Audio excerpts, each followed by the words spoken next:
On voit les groupes africains devenir de plus en plus importants en taille, de plus en plus continentaux.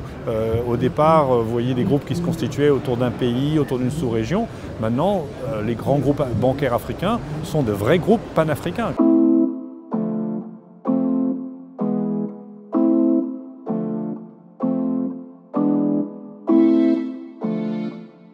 Les résultats de la COP29 en termes d'impact pour l'Afrique sont des résultats importants dans le sens où il faut regarder à la fois les besoins du continent africain, mais aussi d'où peuvent venir les ressources financières. Et c'est bon, les engagements qui ont été pris sont une contribution importante, qui ne sera pas suffisante et il faut donc la compléter. Et c'est là où je pense qu'il y a un rôle que le secteur privé peut jouer, et notamment le secteur privé africain. Quand on regarde les problèmes qu'a le climat, les solutions qu'il y a en Afrique vont venir principalement du secteur privé. Le secteur public va jouer son rôle, mais il faut que le secteur privé complète. Et c'est là où la SFI, nous jouons un rôle, nous aidons les entreprises privées à avoir les instruments dont elles ont besoin pour pouvoir trouver des solutions de financement à long terme qui sont nécessaires pour les questions du climat. L'autre aspect qui est important également, et je pense que par exemple la réunion de préparation qui avait eu lieu à Nairobi sur le climat, c'est le fait que ces solutions doivent être des solutions africaines. Et donc les pouvoirs publics africains, les entreprises privées africaines, maintenant veulent jouer un rôle, n'attendent pas simplement des solutions qui vont venir d'ailleurs. Et je crois que c'est une évolution de la problématique qui est importante. Et il faut voir ça comme, je pense, vraiment un pas très positif pour trouver des solutions qui seront celles dont le continent a besoin.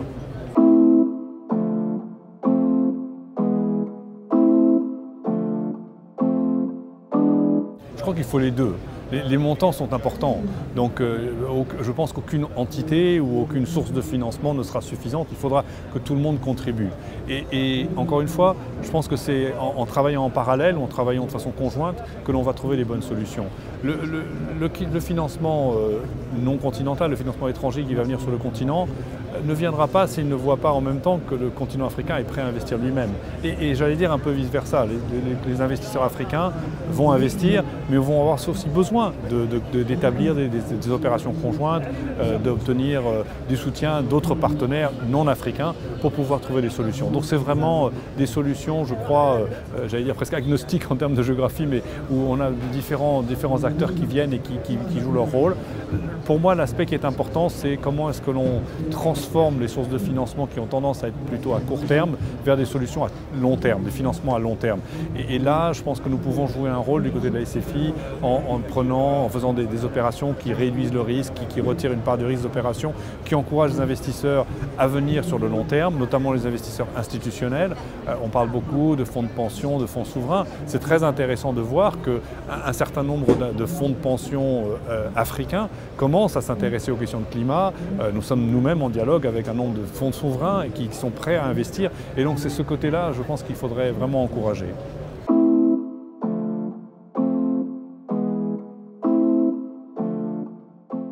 D'abord, c'est un mouvement qui n'est pas forcément nouveau, qui s'accélère peut-être ou qui s'est accéléré récemment, mais qui en réalité a commencé déjà à un certain nombre d'années et qui, je pense, correspond aux politiques stratégiques de ces institutions financières.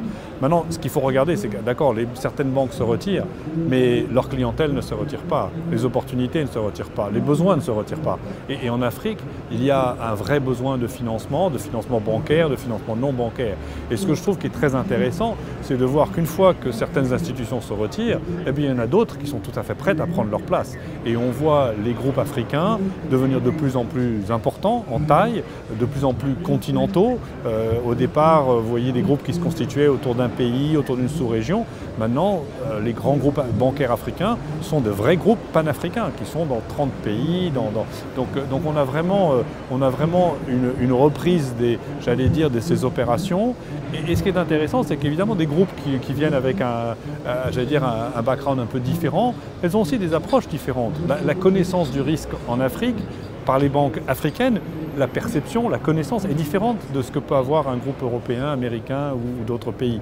Et donc ça, je pense, ça ajoute de la valeur et on voit des banques africaines qui sont prêtes à vraiment à jouer ce rôle-là. Et ça, c'est quelque chose que vraiment je salue parce que je pense que c'est une opportunité de changer la donne complètement en Afrique. C'est une réalité, ce n'est pas le futur, c'est la réalité présente et ça va, je pense, s'accélérer, se développer et on va voir, je pense, dans les prochaines années, un rôle de plus en plus accru des banques africaines en Afrique.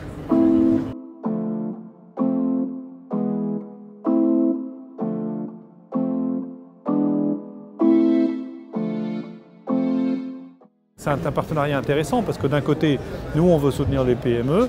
D'un autre côté, les banques qui sont prêtes à regarder ces marchés-là n'ont pas forcément toujours la capacité de déployer ce type d'outils et donc elles déploient d'autres outils financiers. Et nous apportons de l'assistance technique qui permet à ces banques de mieux comprendre le monde des PME et nous faisons des lignes de partage de risque, donc nous prenons une part du risque, ce qui leur permet de faire des financements plus importants. L'opération que nous avons signée avec Coris Bank est un très bon exemple.